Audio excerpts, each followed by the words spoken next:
Diz assim o texto sagrado: e mandou degolar a João no cárcere, e a sua cabeça foi trazida num prato e dada à jovem, e ela levou a sua mãe.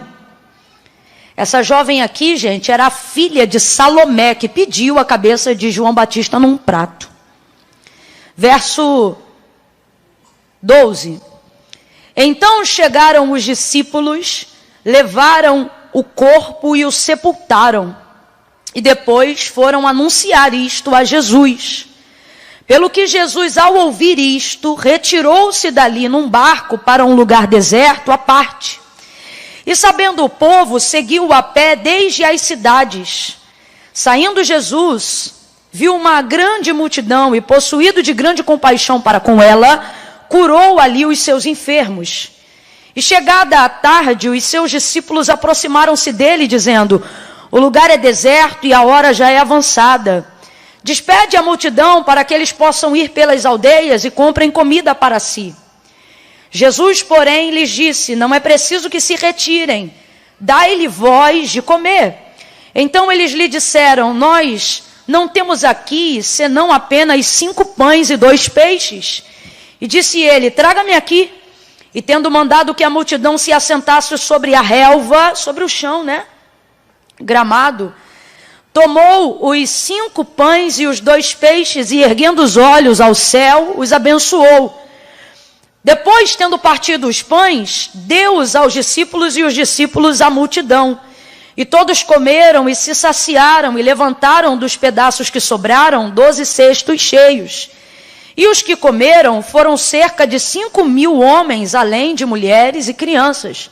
Logo em seguida ordenou Jesus que os discípulos entrassem no barco e fossem adiante para o outro lado, enquanto ele despedia a multidão. E despedida a multidão, ele subiu ao monte para orar. E ao cair da tarde, Jesus estava ali, sozinho. Jesus estava ali? Complete aí, por favor. Jesus estava ali? Sozinho, na versão aqui é só, mas é tudo a mesma coisa. Diga amém por essa palavra. Pai bendito e amado, nós intercedemos no nome de Jesus. Te suplicamos nesta noite que o Senhor possa continuar falando conosco, Senhor, de maneira cada vez mais específica, de maneira cada vez mais assertiva. Pai, faz isso no nome de Jesus, por bondade, por infinita graça e misericórdia. Nós te suplicamos, faça isso, Senhor, faça isso. Uma palavra diretiva aos nossos corações, de modo que todo aquele, qualquer uma, que tiver entrado aqui nesta noite, ou qualquer um e qualquer uma, que esteja assistindo agora essa mensagem pela internet, a exposição do texto sagrado, possa, Senhor, viver um tempo onde as dúvidas não venham mais perturbar a sua mente, acerca das decisões que precisam ser tomadas. São tantas dúvidas, tantos questionamentos, se devemos contratar, se devemos despedir, se devemos assinar, se devemos nos aquietar, se devemos nos levantar, se devemos nos assentar. Senhor, tantas dúvidas que às vezes se embaraçam. Senhor, dúvidas que estão entre as circunstâncias, entre a razão e a fé. A fé nos manda ir, a circunstância diz que não é tempo. Senhor, a fé nos manda avançar às vezes e a circunstância diz que não é hora. E às vezes é o contrário. Às vezes a fé manda aquietar, mas o desejo da oportunidade diante dos olhos é tão grande que a gente quer correr, e isso nos deixa em dúvida. E o teu Espírito coloca no meu coração essa oração agora. Quantas pessoas entraram aqui em dúvida, então eu te peço, dissipa toda dúvida pelo poder da tua palavra. Senhor, limpa a nossa mente.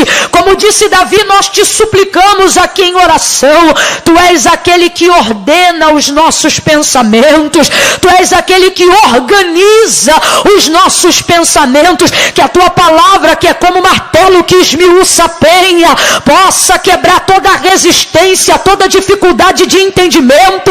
Toma a nossa mente pelo poder da tua palavra, com espírito de sabedoria, espírito de decisão assertiva, espírito de ciência, de inteligência. Vai tirando todo medo, vai tirando todo questionamento indevido, vai repreendendo toda falsa guerra. Cumpre o que tu disseste que faria quando me chamaste ao santo ministério da palavra, dizendo que cativos seriam libertos, dizendo que pessoas oprimidas seriam livres, dizendo que haveria cura do corpo, da alma, cura física. Pai, enquanto a tua palavra estiver sendo pregada, que o Senhor possa passar o teu povo em revista e fazer aquilo que lhe apraz pelo poder da tua palavra. Nós oramos agora ao Deus que tudo pode, porque desde a antiguidade com o ouvido não se ouviu e nem com o olho se viu um Deus como o Senhor, que trabalha, vai trabalhando para a glória do teu nome, Senhor. Não é uma exigência, é uma súplica de um coração que depende de ti e que não pode fazer nada sem a tua direção. Então trabalha para aqueles que em ti esperam. Em nome de Jesus, glorifica o teu nome. Fala conosco, Pai, em nome de Jesus. Fala conosco, una a sua súplica minha e diga: fala conosco. Diga: fala conosco.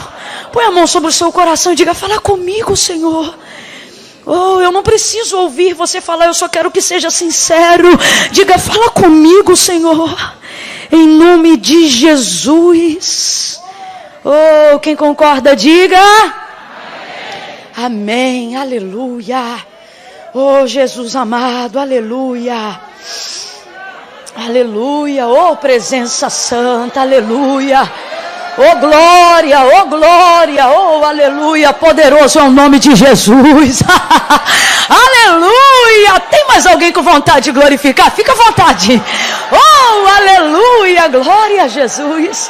Eu não sei, às vezes tem gente que está ali com glória entalado e pensa assim: será que pode liberar? Pode liberar, pode chorar. Oh, aleluia. Está sentindo a presença de Deus? Deixa fluir, não extingais o Espírito.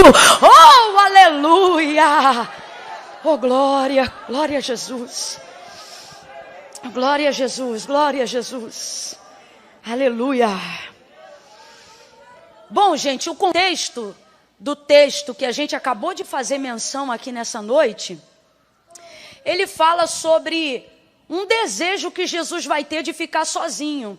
Isso, na verdade, acontecia outras vezes. Jesus tinha momentos de busca, né, ao seu Pai, a Deus Todo-Poderoso, individual, mesmo quando ele estava no coletivo. Vocês vão lembrar, por exemplo, que havia momentos que ele subia ao monte para orar com seus discípulos, mas se distanciava deles cerca de um tiro de pedra, coisa aí de 2 a 7 metros, para poder manter uma distância mínima, a fim de... Você sabe, tem orações que a gente faz que só Deus deve ouvir, coisas que a gente fala e a gente quer ter liberdade de que não tem ninguém ouvindo aquilo ali. Mas, ao mesmo tempo, essa distância, ela também é segura, porque tem coisas que eu posso orar em pensamento, mas dependendo da intensidade da busca e da necessidade do clamor, eu preciso verbalizar, né? E isso fala sobre o nível de intimidade e comunhão que cada um tem com Deus. Então era comum Jesus fazer isso. Porém, nesse caso aqui de Mateus 14, segundo a narrativa que a gente acabou de fazer, Jesus vai manifestar isso diretamente, não porque era o seu horário pontual e devocional de orar, mas você vai perceber que ele está motivado pelo tipo de sentimento que acabou de visitá-lo em razão da notícia que ele recebeu, que é qual? A morte de João Batista, não só a morte, mas a maneira como ele morreu. Você sabe que são dois impactos diferentes, né? Uma coisa é a pessoa às vezes dizer, olha, fulano morreu. E às vezes se for uma morte tranquila, ou a pessoa já tiver de alguma idade, ou infelizmente já havia uma perspectiva, dada ao tempo de enfermidade, daquela saúde e tal, você fica muito triste, mas recebe o impacto da morte apenas. É muito mais complicado, são dois impactos que tem que ser administrado quando uma pessoa, por exemplo, chega pra gente e diz, olha, fulano morreu, e aí a gente automaticamente pergunta, de quê? E aí, de repente, traz uma morte trágica, né? É mais uma demanda emocional para você administrar. Tem gente que perde a fome, tem gente que fica com dor de cabeça, tem gente que fica... com o pensamento flutuando, né? Imaginando, mas como se deu isso? Que fatalidade, que situação. Então Jesus, na sua condição de verbo que se fez carne para passar por todas as situações que nós passamos. Então é muito triste quando a gente vê um crente, quando a gente vê um cristão, quando a gente vê um conhecedor da palavra de Deus, que fica na tentativa sistemática de diminuir as coisas que Jesus sentia por saber que ele era 100% Deus. Quando você faz isso, você negligencia parte da obra de Cristo. É como se você dissesse assim, mas ele não sentia dor de verdade porque ele era Deus. Mas ele não sofria tanto porque no fundo você sabe, ele era Deus. Eu vejo pessoas, por exemplo, que quando nós ministramos sobre elas uma unção poderosa, uma palavra profética, e depois nós trazemos a cobrança daquilo que foi liberado, mas não foi colhido, ou seja, daquilo que a pessoa podia ter feito, mas não fez, e a gente diz assim, olha, mas você não recebeu, mas você não deveria ter feito. Ah, mas na Bíblia diz assim, mas eu não sou Jesus, mas deveria ser. E quando você coloca ele na condição de que você nunca vai poder fazer, é óbvio que isso não te iguala ao unigênito do Pai. Mas a única coisa que te dá condições de ser semelhante é o desejo de viver e de fazer exatamente o que ele fez a despeito de quem você é. Então, é importante eu falar isso aqui antes de dar continuidade àquilo que Deus confiou ao meu coração, porque eu não quero que você diminua o sentimento de Jesus em relação à morte de João Batista só porque ele era o Filho de Deus. Porque esse mesmo Jesus aqui vai expressar a sua gratidão por João Batista, independente até da sua ligação parental, né? Uma vez que Isabel era prima de Maria e João Batista, filho de Isabel e Zacarias. Então, Jesus, em certa ocasião, vai dar testemunho de João Batista, antes até da sua morte, quando os seus discípulos vão trazer notícia dele, porque João já estava encarcerado. Então João está nos delírios de um cárcere. Em momentos de dor, você sabe, a gente fala até o que não deve. E esse é um dos momentos de João. E aí João pega os seus discípulos e diz, procura ele lá. E pergunta se é ele mesmo que nós estávamos esperando, ou se nós devemos esperar um outro. João Batista mandou esse recado para Jesus pelos discípulos, quando ele pensou... pelo fato de não ser visitado. Imagina, ambos são amigos, todavia um é Senhor. E agora João está encarcerado por amor da obra de Cristo e pela verdade com que preparava o caminho, mas Jesus não visita ele no cárcere. Então ele se sente ofendido, negligenciado, abandonado e manda um recado afrontoso. Só que isso a gente chama de delírios de um cárcere. Isso não diz quem João é, isso só diz como ele está. A gente tem que aprender a separar quem as pessoas são de como elas estão. Mateus capítulo 15, verso 21, uma mulher que nem crente era, cananeia, grega, cirofenícia, ela consegue fazer essa distinção quando ela vai buscar a libertação da filha dela. Olha como ela clama a Jesus, filho de Davi, tem misericórdia de mim, que minha filha... está. Olha o que ela está dizendo. O fato dela estar endemoniada não muda quem ela é. Como ela está endemoniada, mas quem ela é? Minha filha. Oh, e ela recebe vitória. Então, quando esses discípulos procuram Jesus pela primeira vez, Jesus então vai dar uma resposta à altura. Porque ele não deixa sentimento atrapalhar a missão. Irmãos, há uma primícia no reino de Deus. Há um tripé que sustenta a ideologia, se assim eu pudesse falar, do reino de Deus. E que tripé é esse? Justiça, paz e alegria no Espírito Santo. E justiça não está em primeiro lugar por coincidência nem por acaso. Está porque a primícia do reino de Deus é justiça. Então, todas as vezes que sentimentalismo tentar evocar a justiça pelo sentimento, Deus não desce por causa disso. Não adianta você ficar gastando tempo da tua oração para falar das tuas mágoas. Não adianta você ficar gastando tempo da tua oração para tentar se fazer de vítima o tempo todo. Quer manifestar justiça? Dobra o joelho e ora a palavra de Deus. Aí você vai mexer com o coração de Deus em seu favor. Deus vai corresponder à sua palavra. João Batista está pensando que vai comover ou com afronta ou com sentimentalismo. Jesus entrega na altura. Na verdade, Jesus entrega na cobertura. Ele engole as palavras de João Batista. Os discípulos de João chegam e dizem: olha, João está encarcerado. E ele pergunta se és tu mesmo ou se devemos esperar outro. Aí ele diz: diga para João que os cegos veem, os coxos andam, os surdos ouvem e os aleijados se levantam. Sabe o que ele está dizendo? Fala para João que eu não preciso responder quem eu sou. As minhas obras dizem quem eu sou. Manda ele perguntar para os cegos se sou eu. Manda ele perguntar para o paralítico se sou eu. Mas não precisava vir aqui tão longe. Era só ter dado uma voltinha no tanque de Betesda e João ia saber que sou eu. É mais ou menos isso que Jesus está fazendo. Então você vê uma relação de intimidade entre eles dois. Você vê uma relação de comprometimento entre eles dois. Agora, numa outra ocasião, Jesus vai dar testemunho. Na verdade, numa ocasião que antecede a sua morte, que é nesta que eu acabei de falar agora. E aí, nessa ocasião, ao ouvir isso, os discípulos de João Batista vão embora para levar o recado. Só que Jesus continua falando. É por isso que gente que vai embora antes do culto acabar, perde muita coisa. Porque às vezes o que você ouviu e acha que foi tudo é só parte da entrega. Olha que coisa interessante. Nesse dia, eles ouviram isso e saíram, voltaram para João Batista. E só entregaram essa parte. Só que o texto diz que depois que eles saíram, Jesus continuou a falar. Dá uma dica para o teu irmão e diga: se é Jesus que está falando, fica até o fim. Você nunca sabe o que mais ele vai falar. Quando eles saem, Jesus diz assim: que vieste ver no deserto? Uma cana agitada pelo vento?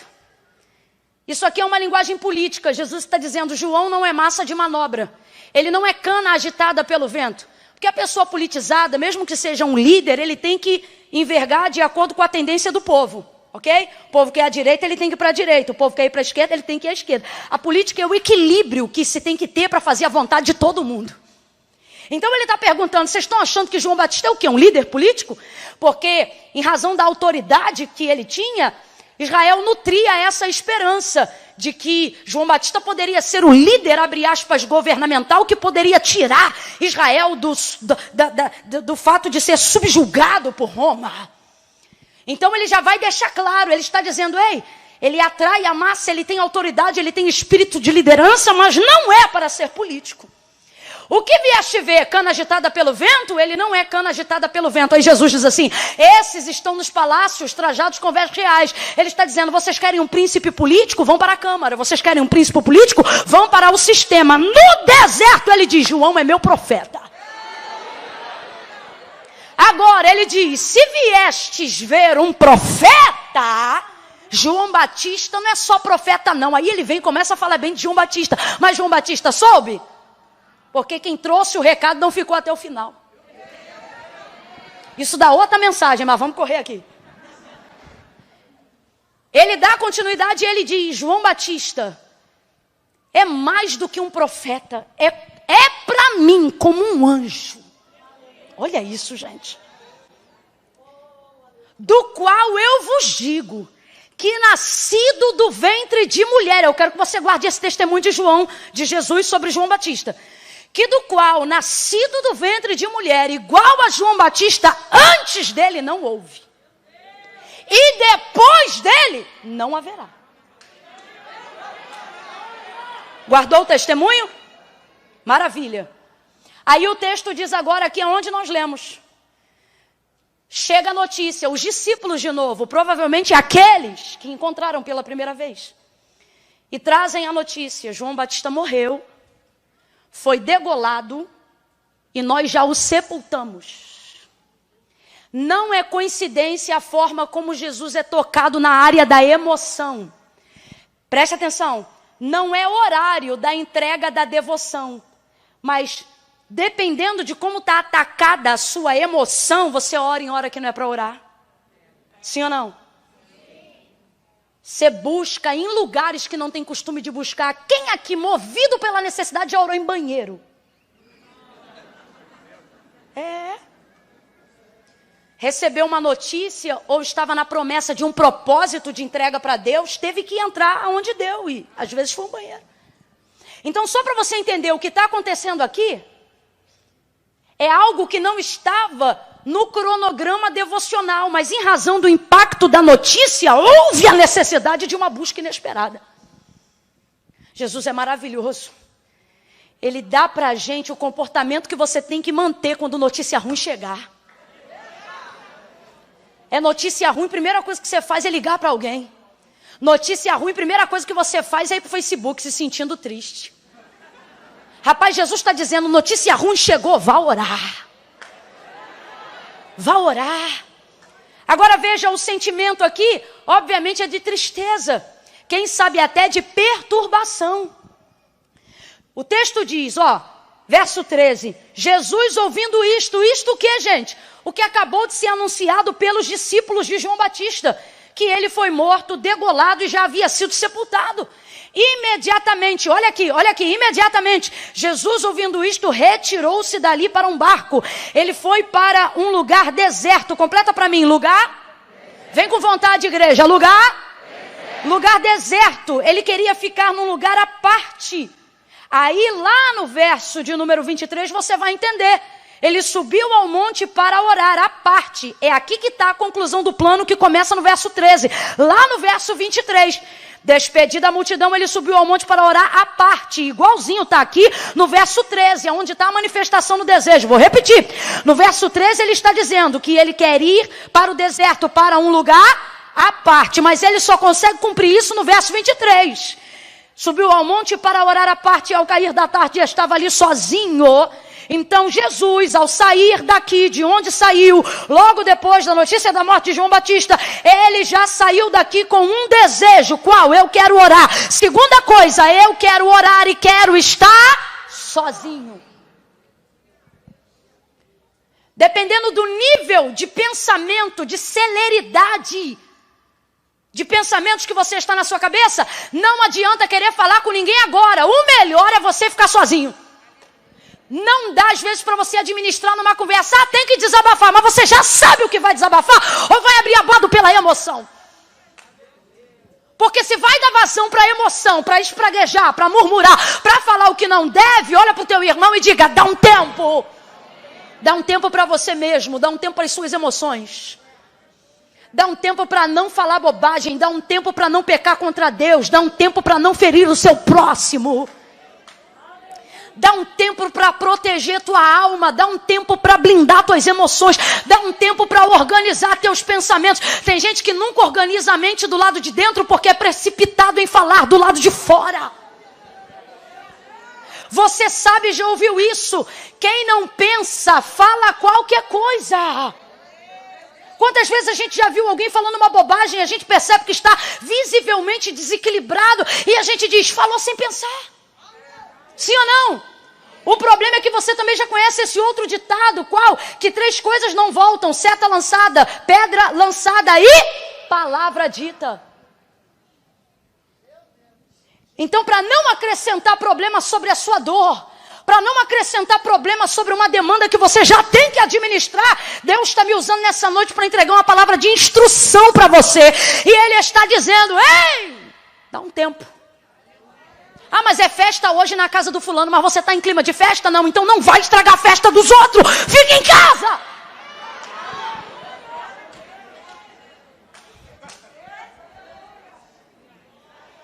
Vai para um lugar à parte. Vai orar sozinho.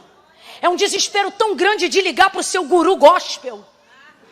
fulano, acabou de acontecer isso, ora por mim.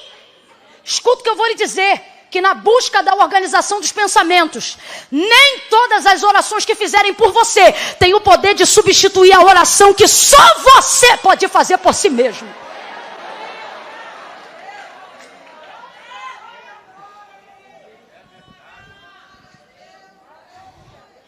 Agora, presta atenção. Por que negligenciar o que eu sinto se nem Jesus negligenciou o que sentia? Que bobeira é essa de que a gente não pode sentir?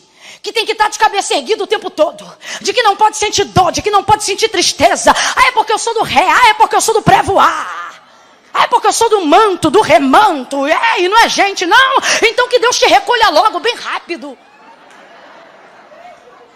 Para que você não passe as aflições que Jesus disse, no mundo tereis. Ah, mas ele disse tem bom ânimo. Ele disse tem bom ânimo. Tem bom ânimo sobre as aflições. Ter um ânimo depois de um problema não furta de mim o sentimento de ter sido impactado pela dor. Pelo contrário, o sucesso de uma emoção bem gerida só é de fato sucesso depois que você administra não o sucesso, mas a dor.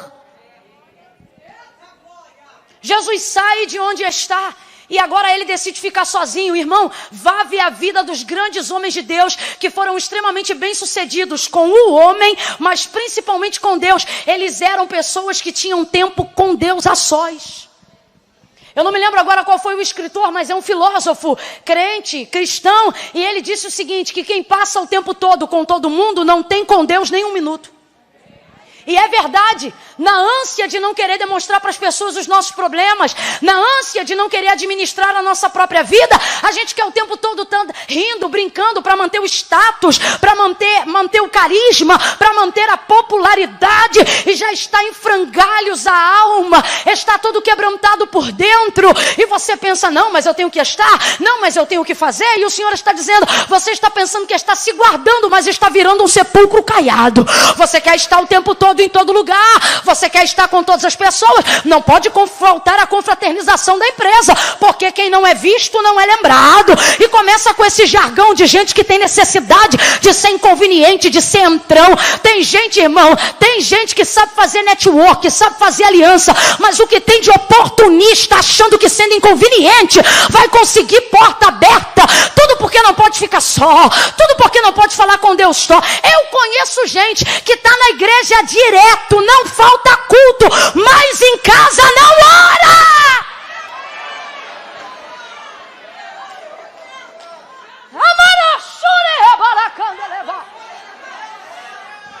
Eu fico imaginando o Espírito Santo, sério, eu imagino o Espírito Santo num culto da casa num culto como esse, porém ele observando a vida de alguém que não tem nenhum comportamento de intimidade com Deus, mas é sensível na casa de Deus.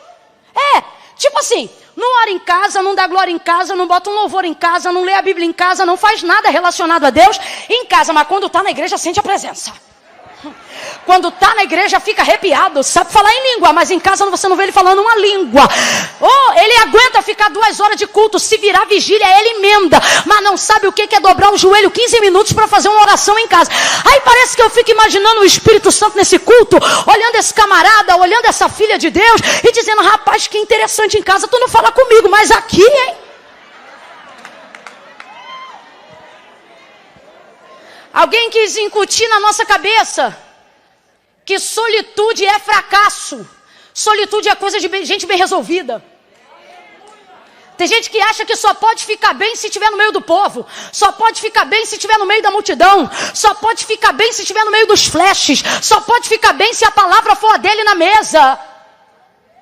E o Senhor está dizendo, ei, a melhor forma de você ficar bem não é dependendo da emoção dos outros para alimentar a tua, mas é você estando tão bem com Deus que não importa onde você está, não importa a mesa que você vai se assentar. Mas você não pode negligenciar as suas emoções. Até quando você acha que a sua espiritualidade vai arrebentar com a tua humanidade? Até quando você vai cultivar a ideia que se for espiritual não pode ser humano? O Filho do Deus vivo ouviu que o amigo Porque ele disse anjo, ele disse profeta, mas a relação dos dois era de amigo. Perguntaram, João Batista, tu és o Cristo? E ele disse, não sou. Então tu és Elias? Ele disse, também não. Se tu não é do Antigo Testamento, estou parafraseando, e também tu não é do Novo, quem é você? Sou o homem do meio. Porque ele não se configura como novo. Não entra totalmente no ministério da nova aliança, mas é o precursor do ministério. Também não é do Antigo Testamento, apesar de ter andado na boca de Isaías. Então, quando perguntam, se você não é, para traduzir, nem antigo nem novo, você é quem? Aí ele não diz profeta, não diz nada disso. Ele diz, eu sou o amigo do noivo. Quem está entendendo essa sensibilidade, gente? Aí você entende por que lá na frente, depois de muito tempo, os discípulos conseguiram o que João Batista conseguiu de cara. Porque depois de muito tempo, Jesus diz assim, agora já não vos chamo mais servos. Por quê? Porque demoraram. Lembra Jesus corrigindo a incredulidade dos discípulos o tempo todo? A timidez na fé o tempo todo? Tendo que mandar para eles aprenderem o que tinham que fazer. Só que depois da convivência, 3 anos e meio de discipulado ministerial, eles aprendem alguma coisa. Então, antes de viver morte de cruz e antes de ser assunto aos céus, Jesus agora libera uma palavra que os aprova. E ele diz assim, agora, porque agora eu posso. O que, Jesus? Ele diz, agora já não vos chamo mais servos. Porque o servo não sabe o que faz ao seu senhor. A grosso modo, bem abrasileirados. Servo nesse contexto aqui é pau mandado, só faz porque manda. Ele diz, mas agora eu vos chamo de amigo. Por quê? Porque o amigo não faz porque manda. E por que não faz porque manda? Porque o amigo conhece. Quando o amigo conhece, não precisa mandar. Conhece a intenção, então ele vai lá e faz. Já viu o obreiro ligado? Quando o obreiro tem ligação com o pastor, ele não precisa pedir. O obreiro está ali olhando. Esse dia eu falei com a minha mãe. Falei, mãe, fica de olho quando minha água acabar. Minha mãe é tão espiritual, menina. Ela entra, vê tudo escuro, ó. Eu falei, mãe, quando a água acabar, a senhora se liga. Não franze a sobrancelha para mim, não. E pede alguém para botar água para mim. Porque às vezes o pessoal entra num movimento tão grande. Agora, tem igreja, irmão, tem igreja, que a gente chega para ministrar, e eu posso falar isso aqui, que os nossos obreiros são bem treinados para isso. A gente está aqui, se a água esquentar muito, no meu caso não precisa que eu bebo ambiente. Agora, se esquentar muito, tem obreiro ligado, vai lá e troca a água. Nem bebeu, mas vai lá e troca, né, Júnior? Vai lá e troca. Aquela coisa de perceber, ninguém precisa trocar não, tá, gente? Estou falando sério. Mas o que eu estou falando? Ligação. Quem aqui tem um amigo ou uma amiga que por causa do grau de intimidade, quando vocês passam uma situação juntas ou juntos, você não precisa falar, você olha e já tem que segurar o riso. E aquela irmã espiritual, aquela irmã, fechamento do céu e da terra contigo, que o pregador, elas conversaram um negócio essa semana. Aí o pregador vem e traz o mistério, a revelação do que elas conversaram. Aí elas ficam assim no canto, não precisa falar. Intimidade. Jesus está dizendo, vocês agora conhecem o meu coração, conhecem a vontade do meu Pai. Sabe o que Ele está dizendo? Agora vocês foram promovidos, vocês são amigos. Oh, aleluia! É isso. Então Jesus está triste e agora deseja ficar só. Só que ele vai ter dificuldade, porque presta atenção, quando for para resolver a vida dos outros, você sempre vai dar um jeito, mas quando é a sua, você empurra para depois. Escuta o que eu estou te falando, que aqui está a experiência de alguém que sabe o que está falando, gente. Sabe o que está falando. Eu me lembro aqui, Slavec de 2019. Foi 2019? Alguém lembra? Slavec, teve Slavec em 2019? Teve, então foi a última. A pastora Elisete trouxe uma palavra. E eu me lembro que a pastora Elisete, esposa do pastor Silas, trouxe um testemunho tremendo. E uma das coisas que ela falou foi o seguinte, que ela tinha tanta necessidade de, por causa da sua entrega inteira no cristianismo, de atender todo mundo, que por fim, ela disse que chegou a fazer uma oração dizendo, Senhor, se precisar eu vou para a cruz pelas mulheres. estava entrando num estado de fazer tão bem ao próximo, de estar o tempo todo ali servindo. Ela conta isso, se você quiser depois assiste. Uma mensagem edificante, realista e poderosa. Nunca mais eu vou esquecer. Ela disse nesse dia uma frase que eu carrego como filosofia na minha vida até hoje. Ela disse o seguinte: se a sua vida emocional não estiver bem resolvida, você não vai ter espiritualidade, você só vai viver religiosidade. E aí ela vem trazendo que como é que você cuida da vida espiritual? Cuidando das emoções. Aí você vê crente que é bom para todo mundo, menos para ele. Tem fé para todo mundo, menos para ele. Expulsa demônio de todo mundo, menos os dele. Por quê? Agora eu vou falar aqui num termo, num exemplo que todo mundo vai entender. Porque a gente é assim, proativo para abençoar o outro. E tem uma série de vertentes do porquê alguém é motivado a fazer isso. Pode ser para agradar a Deus, que assim seja. Pode ser por altruísmo, às vezes nem é crente, mas se sente bem fazendo bem ao próximo. Mas pode ser também o suborno de uma culpa. Já que eu não posso cuidar de mim, eu me sinto cuidando dos outros. E às vezes, por mais bonito que isso pareça, na real o nome disso é autossabotagem. Se eu fizer isso sistematicamente negligenciando a mim, não estou cumprindo nenhum dos dois pontos, por mais que eles sejam verdadeiros e ainda que sejam cristãos, porque a própria orientação de Cristo é amar o próximo. E qual é o parâmetro? Quem lembra? Qual é o parâmetro? Então você tem tempo para todo mundo, ajuda todo mundo, mas quando é você, joga para a semana que vem. Mês que vem eu vou. Ano que vem eu faço. Depois eu entro. Nem para ganhar presente você consegue ser abençoado. A pessoa chega para você e diz assim, ó, você ganhou um pacote no spa. O dia passa, você só vê depois, porque você se negligencia. Você é bom para todo mundo, mas não consegue organizar a sua vida. E eu vou falar aqui rasgado, porque Deus está falando comigo. Você já está fazendo isso há tanto tempo que quando você faz bem a si próprio, você não se sente bem, você se sente culpado. Porque você acha que não deveria usar esse tempo para fazer isso por você. Só que no final, não tem sucesso. O que tem é dor. E aonde poderia ter sido resolvido com solitude, entra a solidão.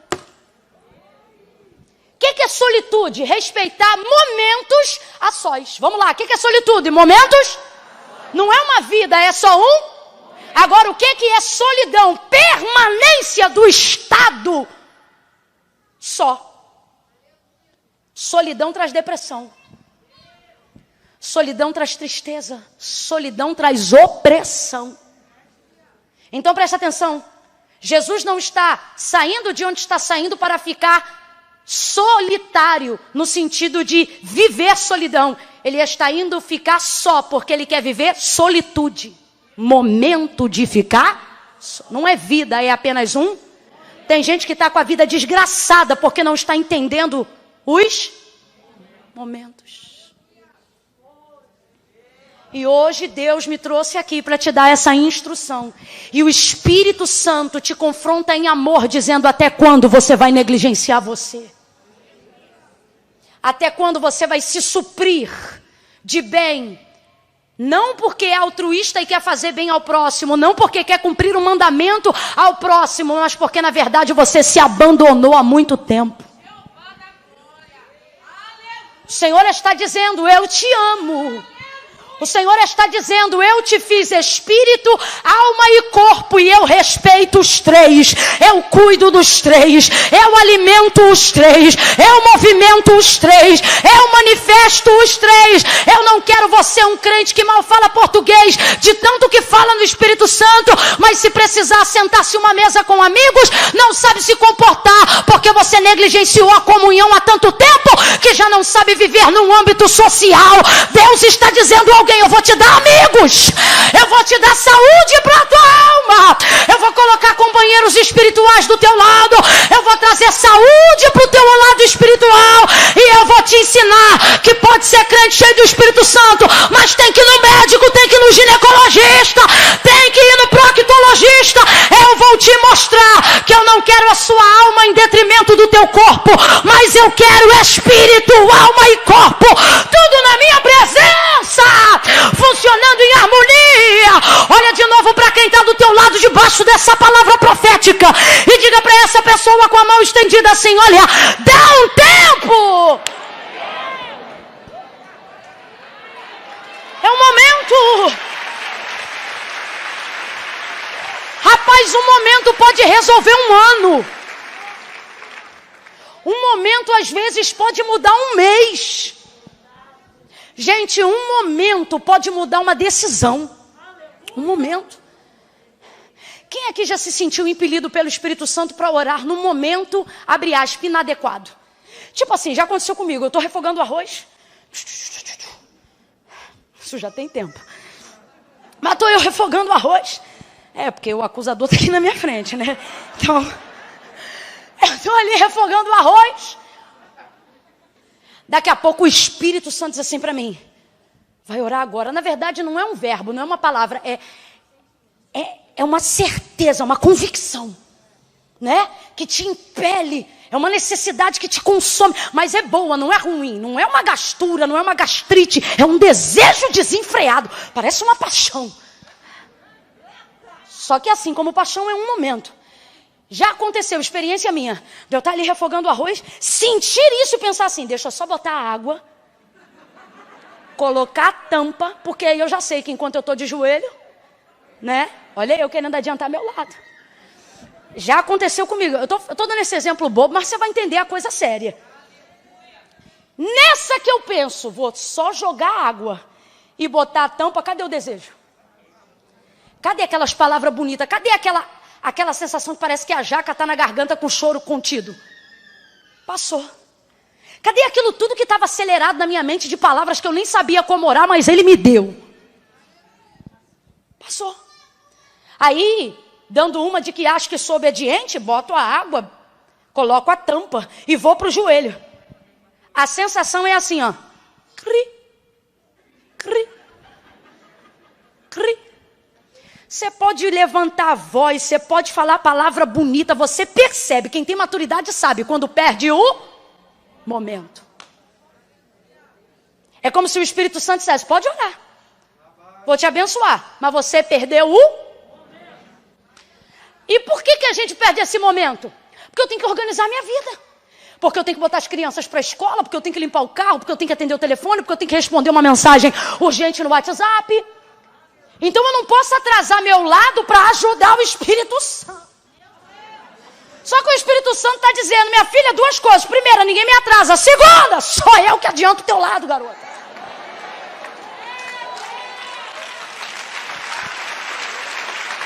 Mas não é a sensação que a gente tem? Desde então eu aprendi uma coisa que eu também pratico como filosofia de vida e princípio. Que obedecer a Deus não é só fazer o que Ele manda, mas é fazer o que Ele manda na hora que Ele está mandando.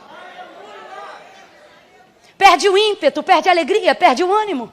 Porque não entendeu. Agora, qual é a grande revelação aqui para a aplicação da minha vida e da sua? Quem está me ouvindo, diga amém.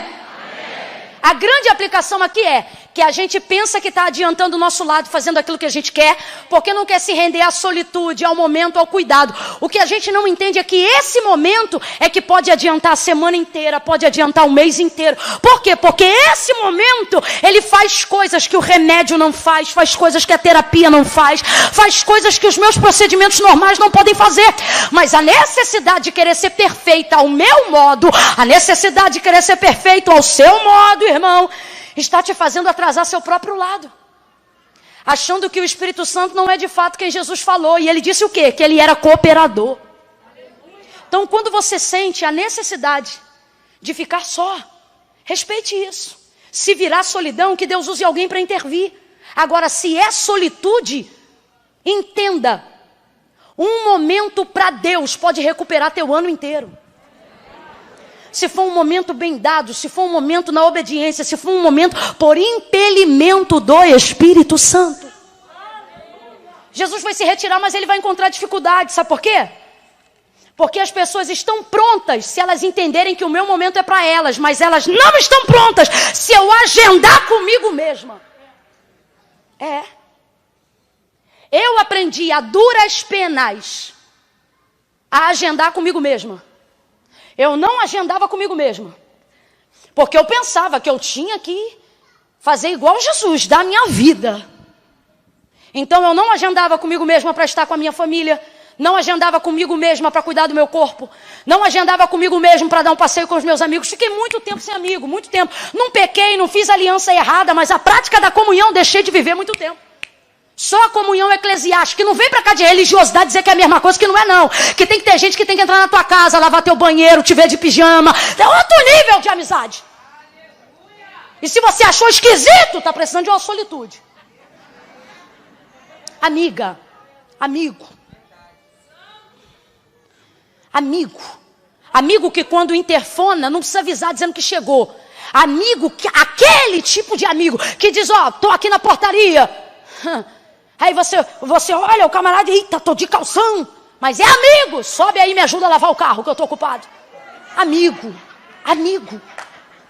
Isso é saúde para os seus ossos. Salomão disse, saúde para o teu corpo. Então as pessoas têm dificuldade. Quando for para você fazer agenda com elas, elas vão estar prontas. Mas quando você disser que não pode atender elas porque você tem uma agenda e elas disserem com quem, você disser comigo, elas vão achar um absurdo. Sabe por quê? Olha para cá. Ninguém vai cuidar de você a tal ponto tão bem quanto só você pode cuidar de si mesmo. Essa mensagem parece egoísta, mas não é não. Sabe o que é essa mensagem hoje aqui? Sabe o que é essa mensagem hoje aqui? É turbulência em avião e a aeromoça dizendo assim, máscaras de oxigênio cairão. Quando elas caírem, coloque a máscara. Quem já viajou de avião sabe qual é a primícia do socorro. Coloque a máscara primeiro em você. Mas e se do meu lado tiver uma criança? Não muda. Primeiro em você. Mas e se essa criança for o meu filho? Não muda. Primeiro, porque parte da ideia que você tem que estar bem para poder ajudar. De que adianta? Salva teu filho e morre você. Tem gente salvando a casa assim. Orou pelo filho, mas não está viva para ver o filho obreiro. Deus é fiel. Aí você diz assim, foi Deus que recolheu. Se foi Deus, glória a Deus. Mas tomara que não tenha sido a pressão, o infarto, a negligência da família. Porque senão, meu irmão, não bota na conta de Deus, não. Porque tem dia que Deus chama a senha e pode estar sentado no culto. Mas eu me negligenciei querendo salvar todo mundo. Não se sinta culpado por ser tão fiel aos outros como você também é fiel a si mesmo. Isso não é egoísmo, isso é equilíbrio. Então quer dizer que para todo mundo você pode estar pronto, mas para você não pode. Aí sabe o que fica injuriado? Você está pronto para todo mundo. Quando você quer ajuda do outro, não tem. Aí você fica amargurado, se torna uma pessoa desagradável. Só que a culpa não é do outro, a culpa é sua. Porque quem tem que administrar a sua vida não é o outro. Quem tem que administrar a sua vida é você. Vai ficando difícil, glória, mas vai bebendo uma água que vai descer. Jesus se retira dali.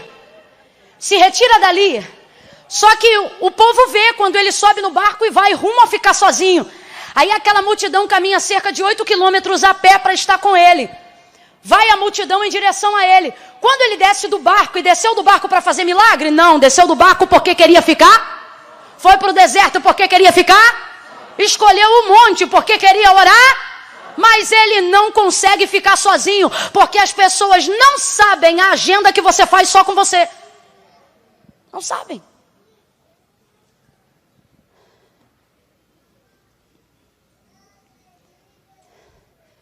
Jesus sai, quando tira o pé do barco uma multidão. Ele não aguenta. O texto diz que vendo o rosto deles, fome, deficiência, carência, porque ele vê tudo isso nos nossos olhos.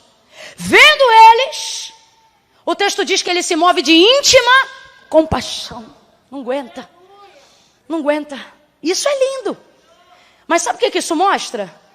O texto diz que ele cura, ele multiplica pão, ele multiplica peixe, ele abraça, ele beija, ele dá atenção, ele fala, ele ouve.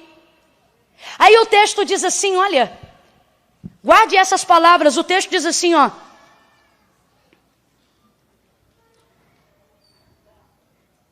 Verso de número 20. O verso é o número?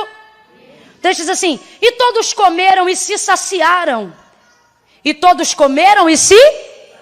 Todos quem? Os que comeram. Porque tem alguém ali no meio da multidão que não está saciado. Quem é? Tem alguém ali que ainda não está satisfeito. Quem é? Porque não foi ali nem para comer pão, nem para comer peixe. Foi ali porque queria ficar e ele ainda não conseguiu. Então isso significa que todos estão saciados, menos... Porque o que você faz pelos outros é muito bom, mas não tem o poder de negligenciar o que você precisa fazer por si mesmo. Saciou a todos. Mas o texto diz que levantando-se dali, despediu os discípulos. O que ele fez? Ele fez de trás para frente. Olha o que ele fez. Ele despediu primeiro os mais íntimos. Por quê? Porque os mais íntimos é mais difícil de despedir. Ele despediu os discípulos. Agora, olhe a situação. Quando você compreende que é tempo de solitude, essa é uma das partes mais difíceis de administrar a maturidade da sua emoção. É quando você percebe que quem mais te ajuda não pode viver aquele momento com você. Porque, irmão, mandar embora inimigo é fácil, não precisa nem pedir. Obreiro que pede carta e é atribulado, a gente não fica triste, a carta dele já é resposta de oração. Que a gente estava fazendo para ele ir embora sem confusão. Agora, mandar embora quem ajuda a gente a lavar banheiro, quem passa a roupa da gente, quem come com a gente, apoia a gente, quem quando nós estamos tristes olha pra gente e não fica assim, não, se anima, se levanta, é complicado. É complicado. Mas às vezes a única forma de você entrar em outro nível com Deus é não equiparando aos outros coisas que você só deve viver com Deus. Tem amigos que por conseguir viver determinadas coisas com eles, você está dando a eles coisas que você só deveria dar, como primeiras notícias. Eu já vi o Espírito Santo, isso aqui é pessoal, triste comigo, porque eu recebi uma boa notícia que foi pedido de oração. E na hora de contar, eu trouxe para quem não tinha nada a ver antes de falar com ele. Pela minha intimidade com o Espírito Santo, ele revelou para mim. Fiquei triste com você, rapaz, eu fiquei arrasada. Fiquei arrasada, porque eu falei, é verdade, e às vezes a gente quer ocupar esse tempo, para poder na verdade, não trazer aquilo que se deve a quem se deve. Jesus então despediu os amigos íntimos, os discípulos, e depois ele mesmo despediu a multidão. O que é isso? Significa que ele não terceirizou aquilo que só ele podia fazer. Às vezes, a gente quer terceirizar aquilo que só a gente pode fazer. Tem gente, filho, isso aqui é difícil de ouvir, mas eu tenho que te falar. Tem gente que não é ninguém que vai mandar embora, é você que tem que mandar embora. Não, vou falar do jeito que Deus está mandando. Não adianta dobrar joelho e ficar orando todo dia. Senhor, faz ele embora, faz ele embora, faz ele embora. Se o Senhor não fez ele embora, então ele está dizendo, quem tem que mandar embora é você. Você não pode terceirizar o que só você pode fazer. Rompeu com essa demanda, mandou os discípulos, depois mandou a multidão. Aí o texto diz que agora, ao cair da tarde, ele conseguiu. E agora, ali, ao cair da tarde, vou fechar a Bíblia aqui, ao cair da, ele conseguiu. Conseguiu ficar sozinho. Eu poderia falar da sua volta, poderia falar do barco, poderia falar da tempestade. Mas eu creio que Deus ouviu a nossa oração antes de pregar. Quando disse, espírito de inteligência, espírito de sabedoria. Quando disse uma palavra diretiva que dissipe as dúvidas. Então, a fim de não te dar muitas opções, eu vou parar aqui no versículo que diz, ao cair da tarde, ele estava ali só. Conseguiu. Você acha que você é muito bom quando está rodeado de gente. Bom de verdade e bem resolvido você tá quando sozinho você se ama do mesmo jeito. Quando sozinho você não está na dependência de ficar correndo atrás de ninguém. É daí que a gente começa a compreender a maturidade, por exemplo, para quem chega lá por volta dos 30. Porque nos 18, 20, ela chega, mas você ainda quer ali, ó, novidade, populacho, galera. Mas nos 30, irmão, tem um filme legal, uma bacia de pipoca. Um sofazinho legal, alguém diz assim, fulano, tô aqui, tá todo mundo aqui. E a gente pensa, eu vou ficar aqui. Aí você fala, rapaz, eu envelheci. Eu envelheci. Você chegou a minha hora. Mas não é porque é o nível de maturidade que você não precisa de adorno para ficar feliz. E às vezes não precisa ter pipoca, não precisa ter pijama confortável nem televisão, não. Às vezes é um quarto mesmo de oração. Tem coisa boa pipocando lá fora. Vem que estão dando desconto. Mas cara, você tá tão que você... Eu vou trocar esse ambiente aqui, nada. Aí fica ali com o Senhor. Enquanto tem alguém louco por alguém, você está amando poder ficar alguns momentos a sós. Quando alguém olhar uma mulher que está esperando no Senhor, quando alguém olhar um homem que está esperando no Senhor, quando alguém quiser te tratar como desesperado, você tem que olhar para essa pessoa e dizer categoricamente para ela, não estou desesperado. Mas você está sozinho, pois é, e estou vivendo a bem assim, não é porque estou carente, é porque sou bem resolvido. Estou bem resolvido. Sei o que eu quero, sei o que eu espero. E se não vier como eu quero, estou pronta para esperar e ser feliz enquanto espero. O texto diz que ele chegou ali e conseguiu ficar só. Nesse período só, irmãos, nesse período só, ele orou ao Pai. E depois de orar, voltou para o barco. Encontrou os discípulos no meio do mar. Andou por cima das águas. O que isso tipifica? Tipifica o antes e o depois de quem respeitou um momento. Antes tristeza, depois alegria. Antes situações emocionais que precisavam ser resolvidas. Depois, Jesus está tão bem, que o texto diz que ele vem andando sobre as águas no episódio dessa tempestade. E nessa tempestade, a tempestade não para enquanto ele anda. Ele continua andando. E outra, o texto diz que quando ele entra no barco, aí a tempestade para. Olha isso. Quando você está bem resolvido, as coisas não precisam melhorar para você chegar. Você caminha no meio da tempestade. Você caminha no meio do pega pra capá. Quando você está bem resolvido, ninguém precisa ficar bem para você ficar bem. A tristeza do outro não afeta você. A perturbação mental do outro não afeta você. Está bem? Está bem. Então veja como ele foi. Um momento resolveu toda uma tempestade. Agora, último nível de maturidade espiritual para quem está cuidando das emoções. Entender isso aqui. Jesus despediu os seus discípulos, mas ficou lá. Às vezes você vai ter que avançar algumas pessoas à sua frente. E se você não vigiar, isso aqui é Deus dizendo, olha, você não pode impedir que o outro fique bem só porque você no momento não está. Deixa aí. Ajuda quem você pode ajudar. Nem todo mundo tem que acompanhar teu ritmo o tempo todo. Tem coisas que você deve viver só. Mas não é por isso que você tem que obrigar a gente que está em outro tempo a entrar no teu. Jesus está dizendo, se você entrar no meu, assim diz o Senhor alguém, você chega depois, mas chega para resolver. Você chega depois e chega para ajudar. Quem entendeu, diga amém. Última vez, eu vou pedir para você olhar para quem está do seu lado quando eu contar 3. E você vai dizer para essa pessoa, dá um tempo. Quem entendeu, diga amém. Não é dar um tempo da igreja, não é dar um tempo da tua casa, não é dar um tempo da tua vida. A pergunta é, aonde está o teu tempo dado para Deus? Porque isso aí pode resolver essas outras questões. Mas não negligencie as coisas que eu coloquei aqui. As coisas que só você pode fazer por você mesma. Seu médico, sua festa, seu descanso. Eu tenho um curso. E esses dias eu falei para os meus alunos. Eu disse, felicidade não cai do céu. Vocês têm que agendar a felicidade de vocês. Porque as pessoas vivem felicidade como se fosse viver na dependência de ganhar na Mega Sena. E a gente nem joga. Mas fica esperando o dinheiro cair do céu para ser feliz. E felicidade não acontece assim não, irmão. Felicidade acontece agendado. Qual é o país que você quer conhecer? Não, mas eu não tenho dinheiro. Eu não te perguntei isso. Perguntei qual é teu sonho.